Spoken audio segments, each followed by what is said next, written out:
Good morning, guys. I just got back from Bozeman, Montana late last night. My flight was delayed a bit. I had been out there for a week working on a wedding, which I will try to put a few photos in if I can. And then after that, my husband, Tim, and I got to spend a few days walking around Yellowstone, which was incredible. And then I woke up yesterday morning getting ready to head to the airport and heard from a local garden center where I had purchased my prize tree of the season that they were coming first thing this morning to install it. So we're not quite ready for that. And now they're also an hour early. So I'm very sleepy because I was on mountain time for a week. And you just start to get used to it before then you come home. And so it's 2 hours earlier for me, which I shouldn't really whine. That's only 7 a.m., but you're flying. It's tired.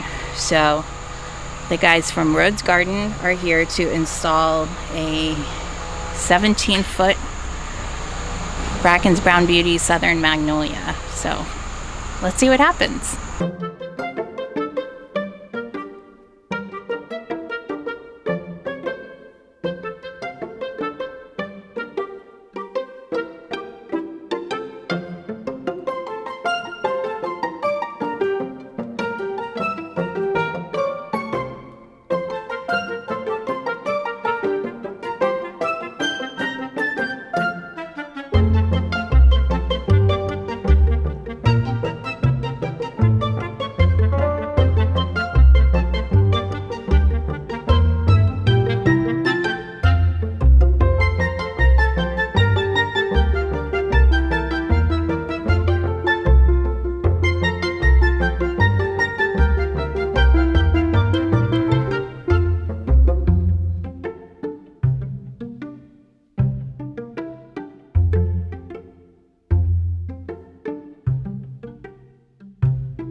So it's a few days later after the tree's been installed. We've had like a ton of rain, which has been great. And the tree seems very happy. Basically, from what I can understand about Southern Magnolias is that they'll take as much water as you can give them, which makes a lot of sense. And I think I'm also going to send up the drone because I think there's some flowers opening at the top, which is very exciting. I've only ever designed with magnolia flowers one time in 11 years, so that's very exciting to me that I may have a shot at making arrangements with a magnolia flower. It lasted like less than a day, so You won't be seeing that in any bridal bouquets. So it's a Bracken's Brown Beauty Southern Magnolia. According to Dave at Rhodes Garden, who works in large tree sales, he got in several magnolia species from a nursery in northern Florida. One of the things that I would like to convey on my channel is being transparent about what things cost. So based on some research and a lot of shopping around, I would say that you can expect to pay for large trees $100 to $150 a foot, beyond the usual. Like a 4 to 5 foot tree in a fast growing species is not going to be $400 or $500. They're going to be probably under 200. But for slower growing things like slow growing evergreens, which there are a lot of, and you know, even some spruce and pines, you're going to pay. I've been looking specifically for a couple of cedars, and I'd like to try and aim for 8 to 10 feet, but that means I'm looking at $800 to $1,000. So the positive side of struggling to find some of the trees that I'm looking for is that I could afford to buy this guy, which we had sort of two options for magnolias after shopping around. This was a variety, Bracken's Brown Beauty. Try saying that 3 times.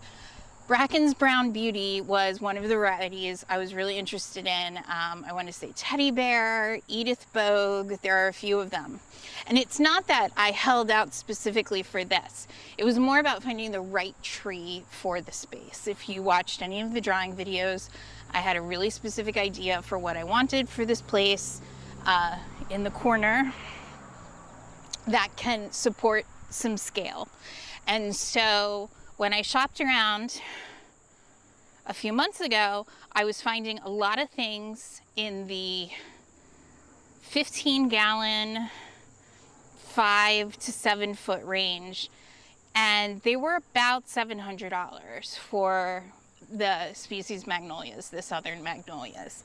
And this is a semi-deciduous, or I guess it's more like semi-evergreen. There are lots of choices in deciduous magnolias that you can find for a lot less money. But after I saw this tree, which I saw early on in the tree shopping, it was kind of hard to get it out of my head. It was available, probably because of its kind of crazy price tag. And also, I think it was available because of its size. There's just not lots of people, I think, that have established gardens that can take a tree of this size. And also, as you saw from the installation, you kind of have to have perfect conditions for bringing a full bulldozer tractor situation into the garden, which with my garden being so immature and still under construction, that wasn't really a problem. So it was considerably more than I had planned to spend. But when we looked at the Rhodes Garden where we bought it, you could see the $600-700 magnolias next to these big guys. And we realized we were looking at, the choice was either to spend the money and enjoy the size and screening and sort of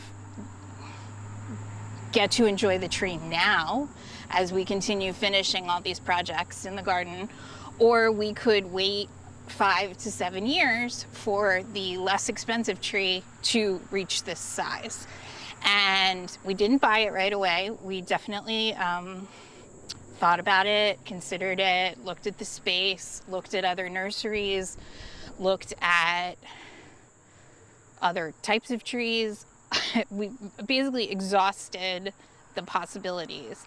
And after discovering that it was going to be a little while before we could find some of the evergreens that we were looking for, I decided that this was where I was willing to put my budget.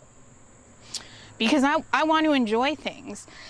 You know, I know one of the things people say is put the trees in as soon as you can because they take the longest to grow. And I really do understand and subscribe to that.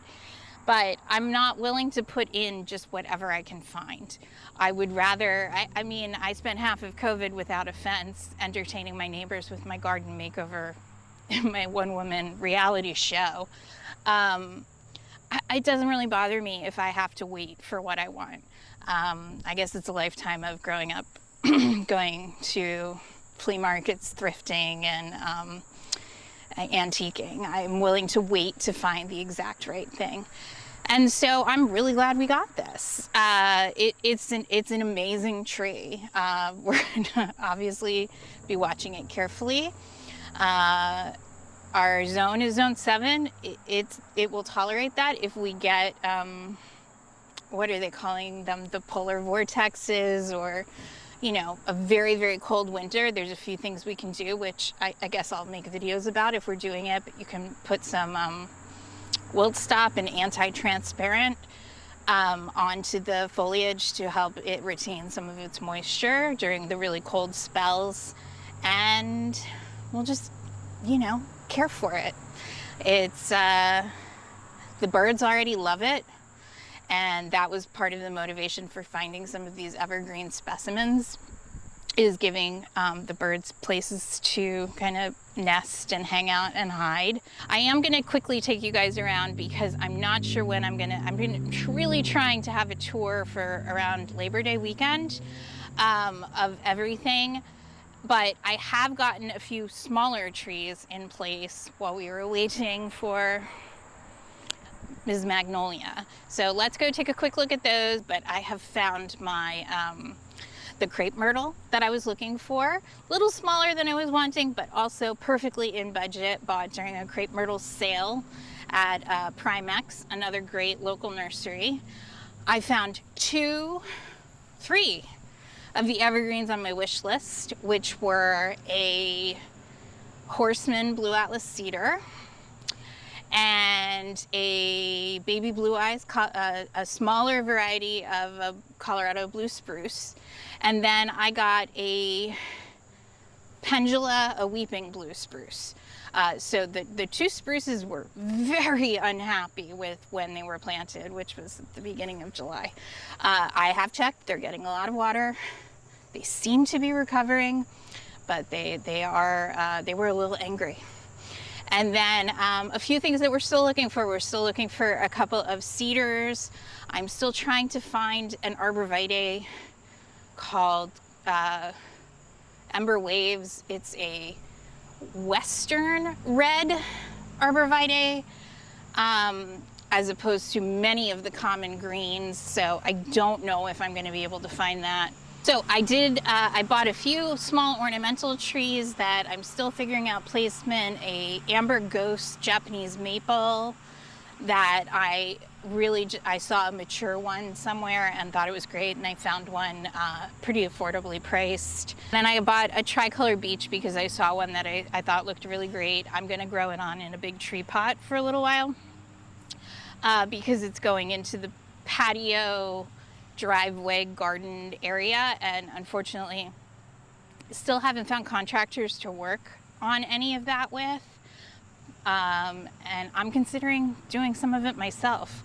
I've built a paver patio before. This is a little more excavation than I'm comfortable with, but if you watched me at all, there's very few things that I'm afraid of trying, as long as I think I have enough time to do them. And I certainly know that I would save a lot of money if I tried to do it myself. So that might be something that I start this fall and carry on into the spring.